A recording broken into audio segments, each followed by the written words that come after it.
Hello, welcome to the Wildline Podcast. I'm your host, Dan. This is a podcast about movies and how much money they make at the box office. Wow. Black Panther, what the F happened, right? I had a preview show on Thursday.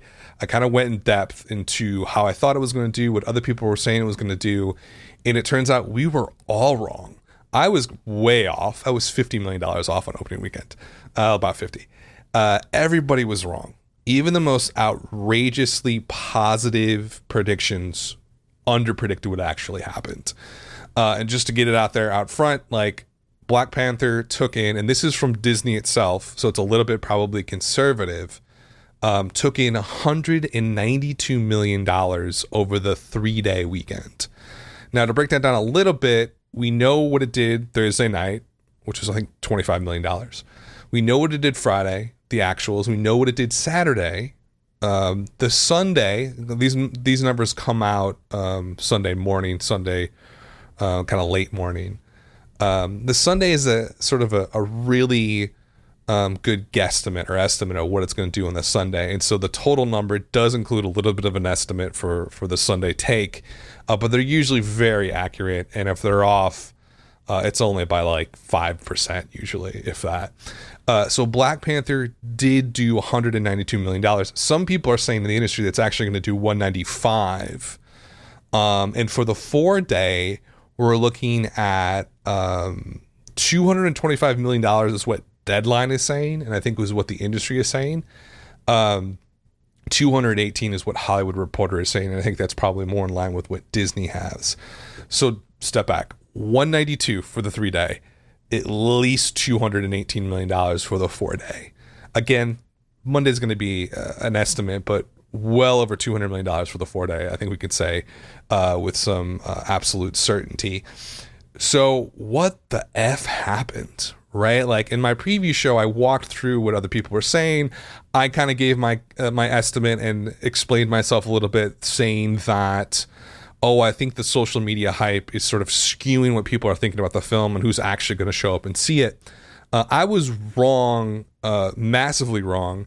And I think I misread the social media hype as overplaying the actual excitement for the film. But in reality, what was happening was that we weren't able to really capture what was going on with the excitement for this film, and the social media footprint that we did see was actually underplaying the excitement for the film.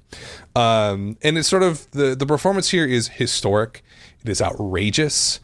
If you put it on, if you try to contextualize it and say, where does this sit? It's the top 5 opening of all time in box office history. Obviously, you have inflation and stuff like that, but in modern times, in recent history, it is the top 5 opening ever.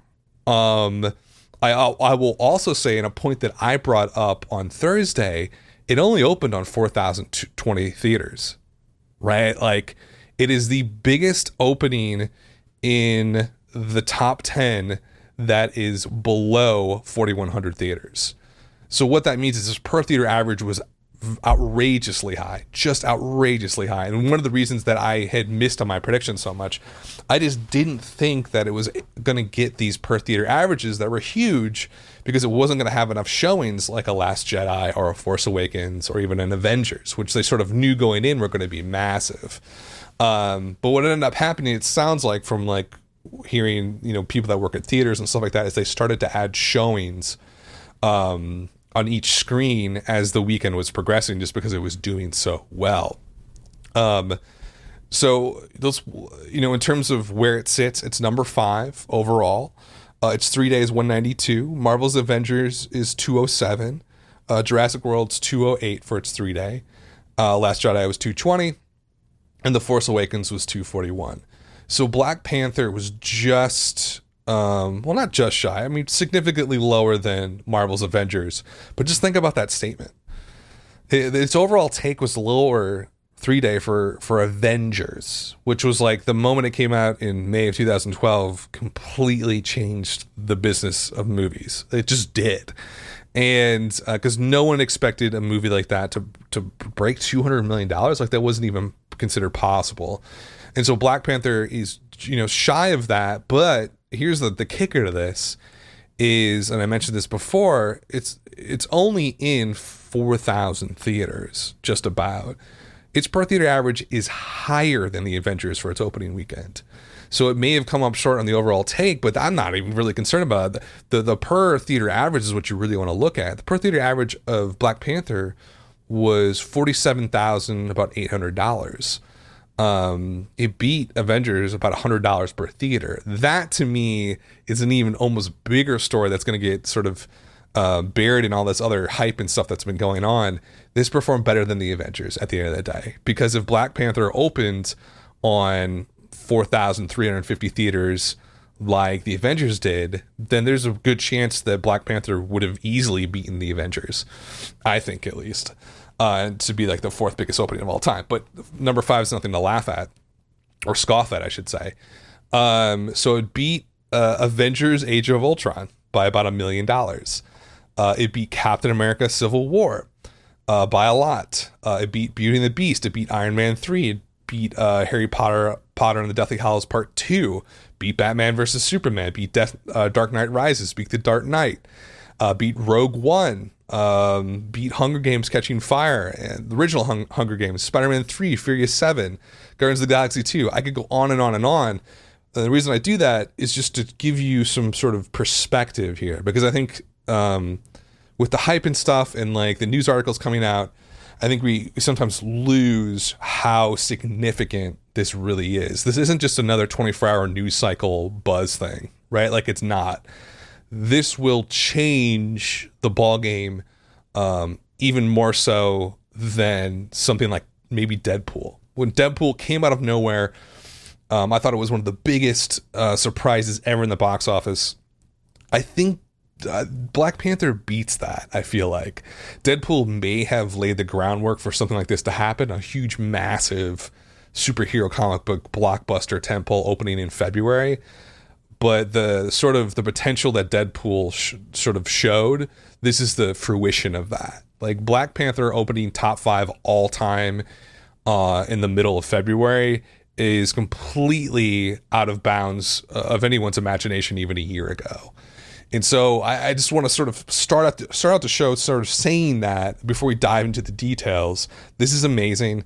I never expected it, and most people who have watched the box office and the nerds who look at this stuff on a daily basis didn't expect it either.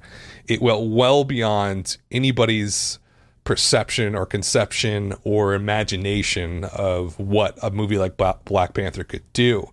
And that's a couple of sort of notes to sort of think about its performance and why it happened and what's been going on at the theater this weekend. And sort of like, why did Black Panther do so well? Well, I think one of the first things to bring up is that young people showed up for this, right? I believe ComScore said it was about 36% young people. And when they say young, they mean the 18 to 24 demo. I don't think they had numbers for the teenagers up on deadline, but that 18 to 24 demo really came out for this. And I think like big blockbuster movies are kind of like politics. If you can get the young people to show up, you can really move the needle. And that's what happened here with Black Panther. The young folks did show up, and some of them are going repeatedly. So that was one of the big first things to notice about this performance and what actually happened and why it was able to really exceed anybody's expectations. Another thing too was group sales. This is a metric we don't talk about all that much in the box office because it's never really come into play like it has now. But basically what they're saying is that the group sales for this movie were so unprecedented that no one at Disney or anybody from the inside of the industry had ever seen anything like it before. So essentially people were buying up entire theaters for their corporation, for their school, or for whatever to go and see this movie, which is amazing. I mean, something we just never really have seen before. And I mentioned this a little bit too, repeat sales on Fandango. They've never seen anything like this before in terms of people rebuying. The same people who have already seen it and bought on Fandango are then buying again to see it again. Another sort of like that says a lot of things. One, that says that the hype is sort of out of this world for it. That's kind of like a Star Wars thing that people would do, is the repeat viewing. but it also bodes incredibly well for the legs here. Just because if people are already rebuying the same weekend that it premieres, you're looking, I hate to even guess, but and you also take into account the A+ cinema score that I got, which is the only other MCU superhero movie that's gotten an A+ was the Avengers. You're looking at really good legs. Like I hesitate to say it, but at least 3x legs. So you're looking at at least $600 million domestically. Wow. I mean, that's Star Wars territory situation, right? So you had the repeat sales, you had young people show up, you had these group sales where just large organizations were buying up the theater to go see it together. Amazing sort of response to the film. Just to sort of dive a little bit deeper on that, the ComScore sort of survey that they have when people sort of leave the theater, 77% of those people gave it an excellent score. 18% gave it a very good score. So you're looking at a 95% positive rating for this film from people who actually saw it right in the theater, which is very, very good. Like normally with cinema score, you think like A+, like, wow, that's like for a movie like Hidden Figures or like For Wonder, where it's a small sort of family-friendly film. Usually a blockbuster doesn't really sort of hint at an A+ rating or sort of flirt with it. Like it's very strange. Everything about this performance is kind of just like bonkers. So you got the A+ cinema score. You got this 95% ComScore positive rating. I have not looked at the Rotten Tomatoes score from the audience, though. I mean, obviously the critics loved it and gave it like a 98%, 97 technically now. Audience score is at a 76%, but we know that the Rotten Tomato audience score is susceptible to hacking and brigading because of the Last Jedi fiasco, so we can't really trust it all that much. Every indicator says critics loved it and the people loved it, so we're thinking high multiplier, probably in the $600 million range for its domestic take. Overseas, you gotta think it's going to be able to make $400 million, so we're talking $1 billion worldwide for the Black Panther, almost a certainty right now. Some other things to sort of, it's obviously the highest opening weekend ever for February, blows apart Deadpool's President Day weekend record of $152 million. It's going to beat it by at least $50 million, right? And kind of another note to sort of, we talk about the audience and who went to go see this. Obviously, I mentioned groups, I mentioned young people, but here's the actual breakdown from ComScore of their surveys when people leave. So you're looking at total audience, 37% was African American, a very, very, very high percentage. If you think about the African American percentage of the population in the United States, in Canada, you're looking at Canada's obviously skewed a little bit smaller. You're looking at 12 to 14% in that range of the African American population in the domestic market. So obviously, well over represented in this audience sort of survey. 35% white, 18% Hispanic, 5% Asian, and still, and like I said, so that same group of people who were polled with those demographics, 95% overall positive rating for the film. In terms of ages, now this is broken down into the normal 4 quads, men and women over and under 25. Men under 25 was 29%. Men over 25 was 27%. Women over 25 was 23%, and women under 25 was 21%. Kind of pretty interesting numbers. The overall number, percentage-wise, under 25 was just about 50%, right? Which is a 50-50 breakdown. Normally, it feels pretty skewed towards the young folks on those numbers. So that's sort of like the general overview of like what happened. Now we need to sort of figure out like, what does this mean, right? So you're talking top 5 opening all time in February for an MCU film that is an origin story, not part of the really Avengers storyline per se, like not one of the ensemble movies, I should say. I tend to, with the cinematic universes, I tend to separate the films between tier A and tier B. Tier A would be like the main Star Wars films, and then tier B would be like Rogue One and the Han Solo movie that are coming out. The expectations are just very different. For MCU, it's super easy. Like the Avengers, Age of Ultron, I would put Captain America in this too because it felt like Avengers 3. And then the new Avenger movies coming out this year and next year, those are all tier A, like the big ensemble films. Tier B would be the Thors, the older Captain Americas, the Doctor Strange, the Ant-Man, and I would have lumped Black Panther into tier B, which is why our expectations for the film 3-4 months ago were, yeah, probably, I can definitely guess right now it's going to make $70 to $90 million opening weekend. Probably will have a good multiplier depending on the quality. You're looking at well over $200 million, 240, 280, something in that range, which would sort of, fall in line with our expectations for a tier B MCU origin story. For, they're basically presenting a new hero, a comic book hero, superhero, to include in the Avengers sort of ensemble films and wherever that goes over the next 3 to 4 years. So the fact that it doubled expectations for its opening weekend, and it'll probably double, not triple, but definitely double and then some, a lot more, like 2.5x its overall take expectation. A 250% increase like that versus expectation is obviously abnormal. It's outrageous. But it has a lot of impact on what's going to happen in the business and what's going to happen in the MCU over the next, 3 to 4, 5, 10 years, however long it's around. Probably at this rate, it feels like MCU is never going to fade. And that wasn't the case, before, I don't know, like 3 or 4 years ago. It felt like there was always the feeling that MCU, was super strong. The comic book movie genre was just, humming at that point. But it always felt like they were a couple of movies away from sort of starting to slide away from being the central genre of film in the United States or worldwide, let's be honest. But the reverse really has happened. Like, they've only grown stronger. They've only made more and more money.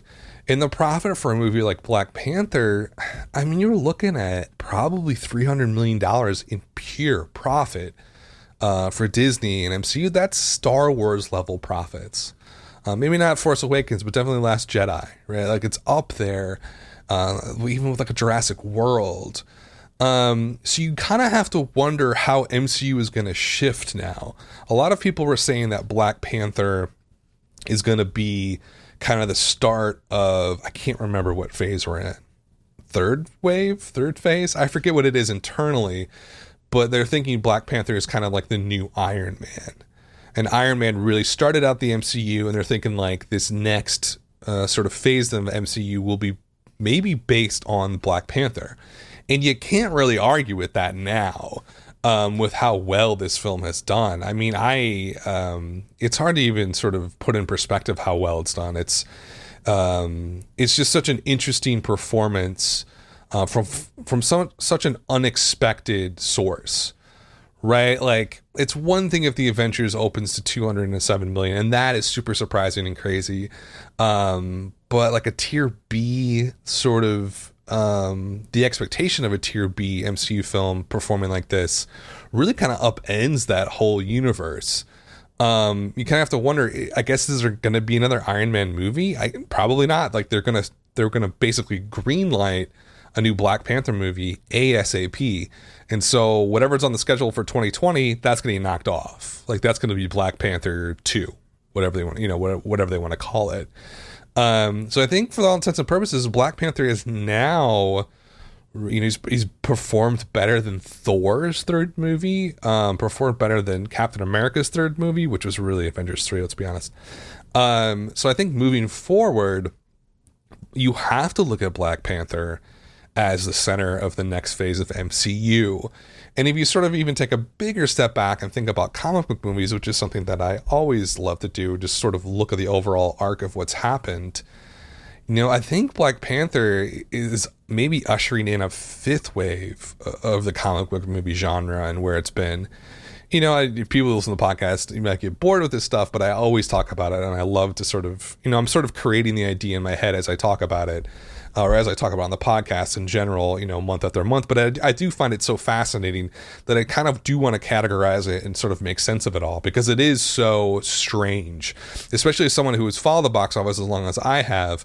There's never been anything like this in my lifetime, the last 35 years, that has performed this way in terms of a genre, or in terms of even a single studio. Like, if you threw out the DCEU stuff, just Marvel itself is worth at least a couple of books written about it. Like, what has happened and why has it happened?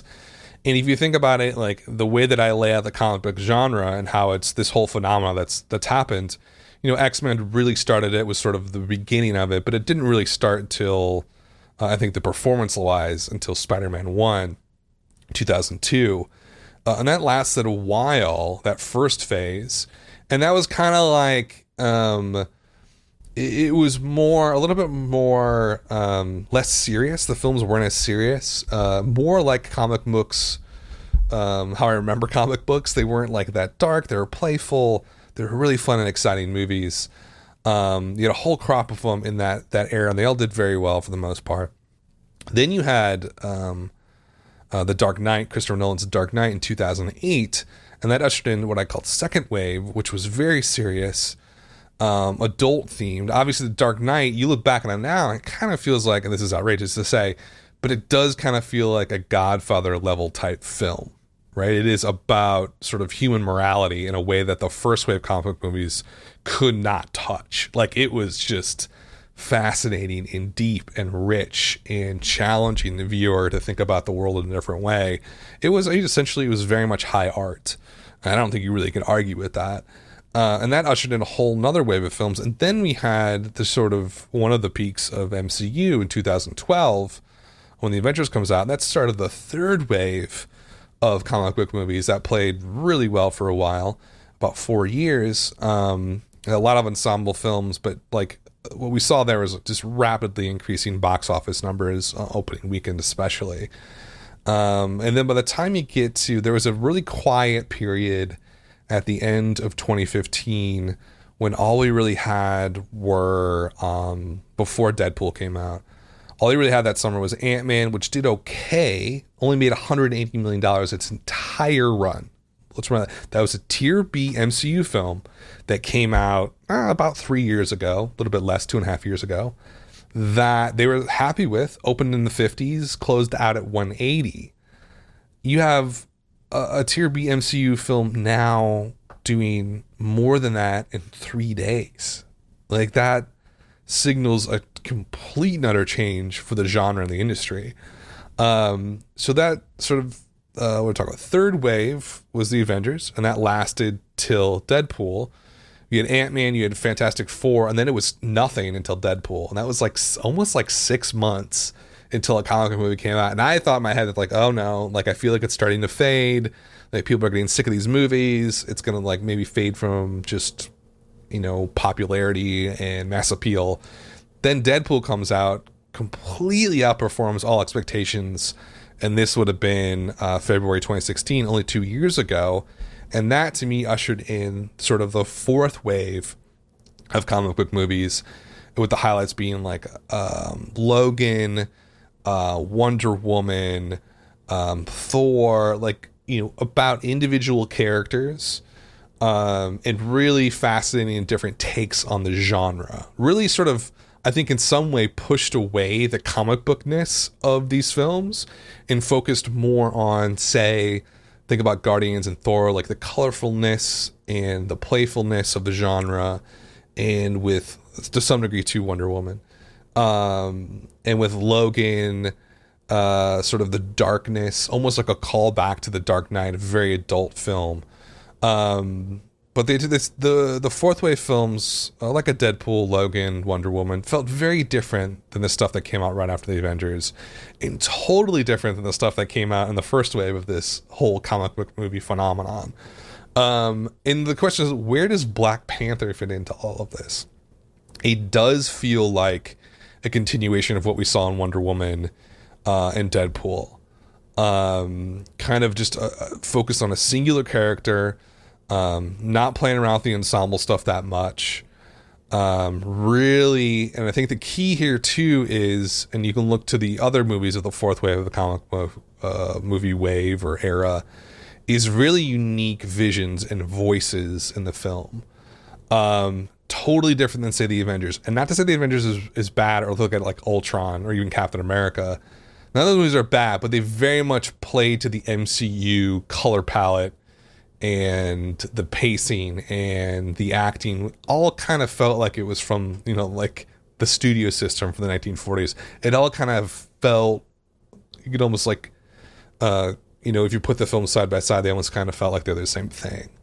That's not the case in this fourth wave. Deadpool felt totally different and new, super ironic, hyper parody, super postmodern.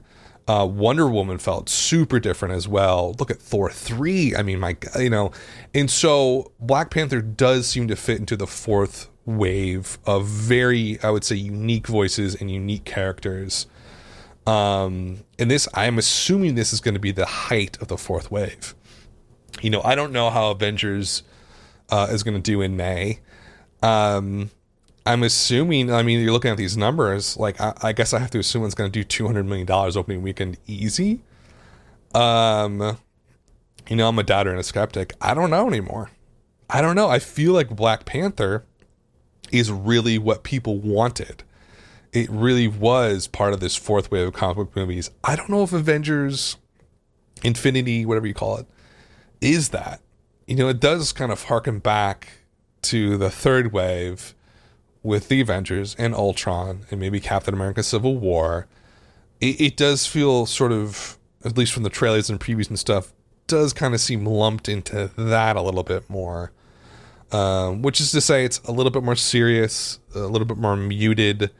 The big ensemble, like 1,000 different characters in it.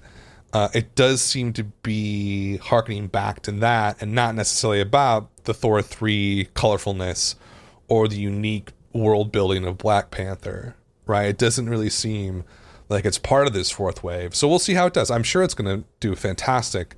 But I don't know, there's a part of me that feels like if Black Panther is doing this well, right? And this is exactly what people wanted, and they're so excited about it, and it's going to do $600 million domestically. I kind of wonder about Avengers Infinity. Like, is it gonna break the $200 million mark? Now I'm sort of like, I don't know if it will. Like, maybe it even opens under Black Panther. Maybe it opens up at Ultron only did 191. So it did open under Black Panther technically. Not when you include inflation, but that's a whole other story. One has to wonder if Infinity is gonna, break the Black Panther record here. I don't know. I have my doubts. But I think the overall story here is that, like, Black Panther has really reinvigorated, not that it needed reinvigorating, but I think it's moved the comic book movie genre to a different level here, right? It's now more about these individual characters, these really specific and interesting, unique worlds, and it's less about, Spider-Man's going to be in a movie with Hulk, and they're going to be in a movie with Guardians of the Galaxy. Like, that part of the comic book movie phenomenon, I do think is fading a bit. And people do want these rich, dynamic characters, and they do want environments that are just different and new and feel fresh and vibrant. I think that's what Black Panther offered, and that's why people were so interested in it. Okay, so that's all I got to say about Black Panther. Obviously, we'll follow it over the next couple of weeks. It's got to be probably the biggest story. If I'm thinking back to the box office history here, I don't know. Like, Star Wars was obviously so recent, but it does, at least in the comic book movie world, it is definitely the biggest story since the Avengers. So we're looking in 6 years. Blows Deadpool out of the water in terms of importance. I'm looking at the other big movies. Yeah, it's just like, it's got to be the biggest story in the comic movie genre in 6 years, which is really cool to see, because I certainly didn't expect it, and I don't think most people did either. I thought people were aboard the hype train, and it was groupthink, and I was thinking, it's going to open at 145, which would still have been amazing. Like, again, think back to Ant-Man, like the start of a tier B sort of origin story opened at like $55 million in the summer. And this is like 2.5 years ago. And if Black Panther had opened at 150, that would have been almost $100 million increase in the opening weekend. I mean, that in of itself would have been a massive change. But the fact that it did 192 really does change the genre a lot. And I think, I think Black Panther is going to be the focus of MCU moving forward, and totally makes sense to me. Okay, so we're going to continue to follow that. I want to quickly go through the top 10 just because per tradition. So obviously number 1, Black Panther, 192 for the weekend, 47.8K per theater. Amazing. Number 2 is Peter Rabbit, dropped about 31%. And its second weekend here did $17.2 million per theater average. Very healthy $4,600 for a second weekend. Total take so far for Peter Rabbit, $48.2 million on a budget of $50 million. That one's performed pretty well. You gotta hope that it's gonna have sub 40 drops for a long time, and it'll definitely make up that production and marketing budget pretty easily. 50 Shades Freed, the last movie of the 50 Shades trilogy, dropped an expected 56%. Actually, I thought people were saying it was going to drop like in the 60s or high 60s. Not a terrible drop for a movie like this, especially the third one. Second weekend, 16.9 million. Total take so far is $76 million for that one. That's actually not that terrible a performance. I thought it was going to do a lot worse than that. Number 4 was Jumanji, Welcome to the Jungle, the movie that will not die. $8 million for the weekend. An absurd 20% drop. How is it dropping only 20%? It's in its 9th fucking weekend. Who is going to see this movie? I tried to make sense of this movie for weeks, like the last 2 months. I just can't make sense of it. It doesn't make any sense to me whatsoever. Still has a $2,800 per theater average. Total take so far for Jumanji, $377 million. I don't know, man. I don't even get that one. I could write, probably. Someone needs to write a dissertation on that film. Number 5 was the 1517 to Paris. This is a Clint Eastwood sort of true life drama about the terrorist attack on the train that a couple guys stopped. The people who actually stopped the terrorist attack are the actors in the film. Okay, whatever. Maybe it works, maybe it doesn't. 7.6 million for the weekend. A good 39% drop. Unfortunately, it's just not doing very well. $25 million so far in its second weekend. Budget was $30 million, at least $50 million to promote that domestically. More overseas probably, or probably similar. I don't know. That one's going to be, I think, a tough to break even on that one. Number 6, speaking of films that won't die, The Greatest Showman, with an identical drop as Jumanji. Those two films are just intertwined together for all eternity. Just two of the biggest surprises from the holiday season. $5 million in the weekend. It is starting to drop theaters, dropped about 437 theaters. It's still going to drop 20%. That's outrageous. Per theater average is $2,600. $154 million so far domestically. Also in its 9th weekend, like Jumanji. I don't know when maybe they'll never drop out of the top 10.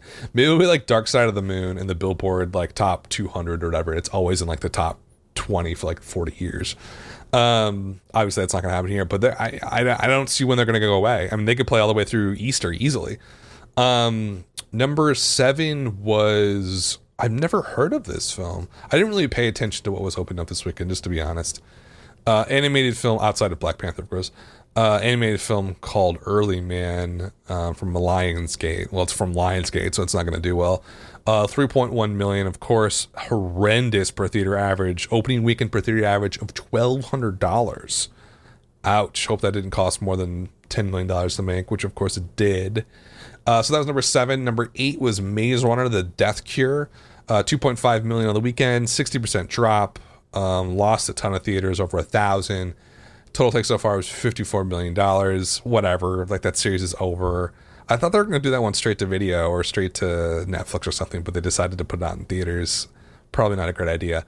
Winchester was number 9 with 2.2 million. Lost 1,000 theaters. Total take for Winchester is 21.9 million so far. That one's kind of a disaster. Helen Mirren probably cost a lot to put in that film. I don't think she was probably worth it. It's because no one's going to see it anyways. Number 10 was Samson. Did just shy of $2 million for the weekend. I'm not really sure about this one either. Oh, Pure Flix. Pure Flix is a Christian company, so they put out Christian films. Terrible per theater average, $1,500 per theater opening weekend. Awful. Like, why is Pure Flix even putting that out? Like, just put it on they have like a VOD service or SVOD service. I'm not sure why they would go through the trouble to release it in theaters. That's mostly it. Maybe we'll talk a little bit about the Oscar films because we're about 2 weeks away from the Oscars. Just really quickly, I don't want to keep you guys too long. The Post is still doing pretty well. I underestimated the performance of this one, I think. $76 million so far for The Post. Definitely the biggest, outside of Dunkirk, biggest of the Oscar films in terms of box office take. Shape of Water, doing okay. $53 million. I felt like this could have done $100 million if it was marketed correctly. Still in about 1,000 theaters, though. Who knows who's going to win the Oscar, right? Like, Three Billboards Outside Ebbing, Missouri. $48 million take so far. That's okay. It's starting to lose a lot of theaters as well. I, Tonya has actually done a little bit better than I've given credit have given it credit for. It's done about $27 million, which isn't terrible. I saw the film. I think based on what I saw, it could have done more. I just don't know if Neon marketed it appropriately or even had the funds to market it appropriately because they're so new. I feel like I, Tonya could have been, a $50 million movie, but it's not going to happen. Phantom Thread, I also saw that. Oh my God, I hate that movie. I love Paul Thomas Anderson. I love Daniel Day-Lewis, but that movie was nearly unwatchable for me. 17.6 million total so far. Whatever is what it is. Lady Bird coming in at $46 million so far. Probably one of, that's a really good performance. I don't know. I underplayed a lot of these performances. I don't know why. I think they're just they're such slow churning performances and it just took them a while to really rack up dollars. But then there's movies like Call Me by Your Name, which I think of all the Oscar films for Best Picture, I think it's the best. I think it's pretty clearly the best. The only one I would say was Florida Project, but it wasn't nominated for Best Picture, which is a crime. Call Me by Your Name only did about $15 million. But it's interesting. These movies just aren't going away. They all have higher than $1,000 per theater averages. So they're just sort of ticking away, churning away, making cash. That's pretty much it for the Oscar films. I think Oscar buzz right now. Three Billboards just won the BAFTA award for Best Film. Earlier this year I was saying Shape of Water was the dark horse. I just don't think it connected with enough people, and it didn't do well enough at the box office to really do the dark horse win. Now I think you're looking at Three Billboards, and I think Lady Bird. The Post maybe should be higher on the sort of odds list. It's done decently well at the box office. It wasn't a flop. I just don't think it was really very good at all. And I say that as someone who was incredibly fascinated by the Vietnam War in that time period in politics. And I think they just did a very poor job with it. Spielberg did. I thought it seemed kind of rushed to me. I think you're looking at a race between Lady Bird and Three Billboards. Call Me by Your Name maybe, but it just hasn't done well enough at the box office. I hope, fingers crossed, it goes to Lady Bird. Does it deserve it? Not really. It is one of the best American debuts I've ever seen. Amazing script, but it's definitely not Best Picture material. It just doesn't have that extra there. Call Me by Your Name does. Three Billboards I did not like at all. I feel like if we're just thinking artistically, Shape of Water and Lady Bird seem to have Shape of Water and Call Me by Your Name seem to have that extra oomph to them that I think maybe are worthy of that Best Picture nom. And definitely Florida Project. If it was up to me, Florida Project would win for Best Picture, but that's just me. Okay, that's all I got, folks. Thanks for sticking with me. I will be back.